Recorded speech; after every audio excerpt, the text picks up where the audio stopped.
আসসালামু আলাইকুম। আশা করি আপনারা ভালো আছেন। আলহামদুলিল্লাহ আমি ভালো আছি। তো প্রিয় দর্শক, আমি এই মুহূর্তে আসলাম সারা বাংলাদেশের ঐতিহ্যবাহী আমবাড়ির গরুহাটে। তো আমবাড়ি গরুহাট বাংলাদেশের একটি অন্যতম হাট। তো আমি আপনাদের দেখাতে চাই এবং যারা গরু বিক্রি করতে আসছে এখানে তাদের মুখে কথা শুনতে চাই। তো বাবাজি আসসালামু আলাইকুম। ওয়ালাইকুম সালাম। আপনার নাম কি? রবিউল ইসলাম। আপনি কি এখানে গরু কিনতে আসছেন না বেচতে আসছেন? আমরা এখানে গরু বেচছি। ও, তো আপনার বাংলার মানুষ জানে। হ্যাঁ, এখানে কয়টা গরু আছে? গরু এখন বর্তমান 9টা আছে। 9টা আছে। আর বিক্রি করছেন কয়টা? গরু বেচছি 5টা।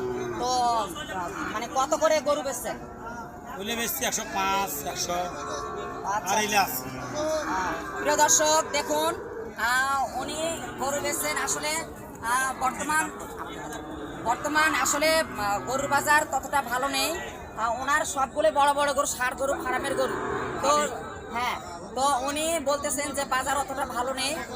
তো আসলে আমবাড়ি হাটে শুধু এই ষাঁড় গরু নয়, ষাঁড়ি গাই থেকে শুরু করে ছোট ষাঁড় বাছুর, দামুর বাছুর এবং অনেক কালারের, লাল, কালো, সাদা অনেক কালারের গরু এখানে পাওয়া যায়।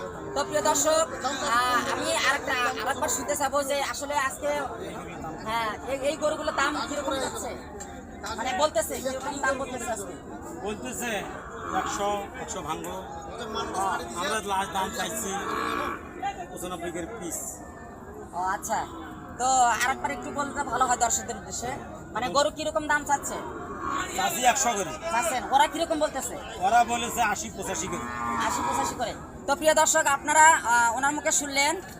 তো আসলে যারা গরু বেচা কেনার ব্যবসা করার জন্য পালে, আসলে তারা যদি ন্যায্য মূল্য না পায় তাহলে কিন্তু তাদের পারিবারিক জীবন, তাদের ব্যবসা সেরকম ভালো যাবে না।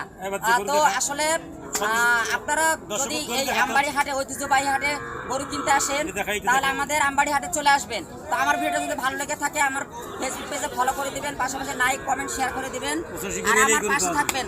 তো ভালো থাকবেন, সুখে থাকবেন। আল্লাহ হাফেজ।